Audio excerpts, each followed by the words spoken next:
आज़ी और इंकसारी की तरफ हम रुख कर लेंगे। ये सारी चीज़ें तो तभी पॉसिबल हैं जब हम अपनी सोच बदलें।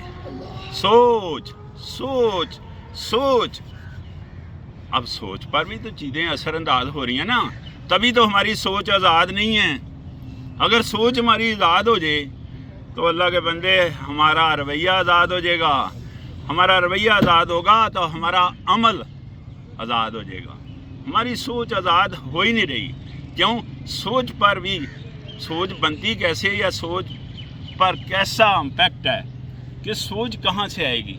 सोच आएगी जनाब, दो रास्ते हैं, दो सोर्स हैं सोच के, दो रास्ते, दो सोर्स हैं सोच के। एक इन्वायरमेंट से हम इनटेक करते हैं, माहौल से हम इनटेक करते हैं चीज़ें, और दूसरा सोर्स क्या है? वही दिल दिल दिल। ये दो सोर्स हैं सोच हमारी के। अब इन्वायरमेंट की तरफ मैं आता हूँ कि इन्वायरमेंट से हम इनटेक करते हैं। क्या इनटेक करते हैं जनाब? इन्वायरमेंट अच्छा या बुरा है, वहाँ से हम इनटेक करते हैं कोई भी मैसेज।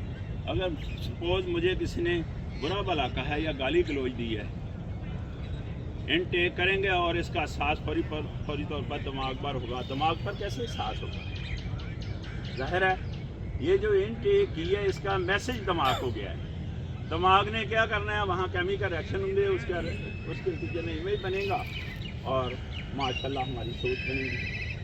होता है ना, गुस्से की हालत में अगर होंगे हम रिएक्शनरी हो जाएंगे। होगा कि नहीं होगा? अगर कोई बुरी बात कहता है या गाली गलौज देता है। इसी तरह अगर कोई अच्छी बात करता है तो ज़ाहिर उसका मैसेज भी दिमाग को जाएगा, उसके नतीजे में केमिकल रिएक्शन होंगे, डेफिनेट क्या निकलेगा?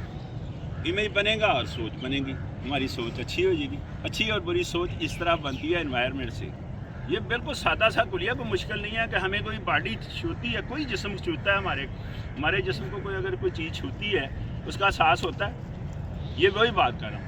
हम कोई चीज़ सूंघते हैं उसका एहसास होता है, हम कोई चीज़ टेस्ट में लाते हैं, ज़बान पर लाते हैं, उसका एहसास होता है। बिल्कुल इसी तरह कानों के ज़रिए हम जना जो सुनेंगे, आँखों के ज़रिए जो देखेंगे, वो जो चीज़ इनटेक करेंगे, अल्टीमेटली उसका मैसेज दिमाग को जाएगा। दिमाग में केमिकल रिएक्शन होंगे, उसके नतीजे में इमेज बनेगा, उसकी सोच हमारी पैदा होगी। ये एक पैटर्न है। और दूसरा पैटर्न, दूसरी चीज़, दूसरा सोर्स वो दिल है।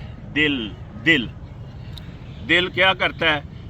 इसीलिए कहा गया है कि दिल में मैल खिंचाल नहीं होनी चाहिए, बुग़्ज़ नहीं होना चाहिए, नफ़रतें नहीं होनी चाहिए। कहा जाता है कि आपका तो दिल ही बड़ा काला है। शाह काला तो है जी, उसका दिल अच्छा नहीं है। ये इसलिए कहा है, दिल से भी मैसेज इसी तरह जाता है, इसी तरह केमिकल रिएक्शन दिमाग में होते हैं, इसी तरह बाकायदा हमारी सोच बनती है। दोनों सोचें ज़रा, अपने अंदर अगर बेहतरी लानी है, अच्छे माहौल में बैठे हैं, अच्छी महफिल में बैठे, वन थिंग, और सेकंड थिंग अपने दिल को साफ़ सुथरा पाक रखें, तो ज़ाहिर है ज़बान पर अच्छे अल्फाज आएंगे, हमारी सोच अच्छी बनेगी।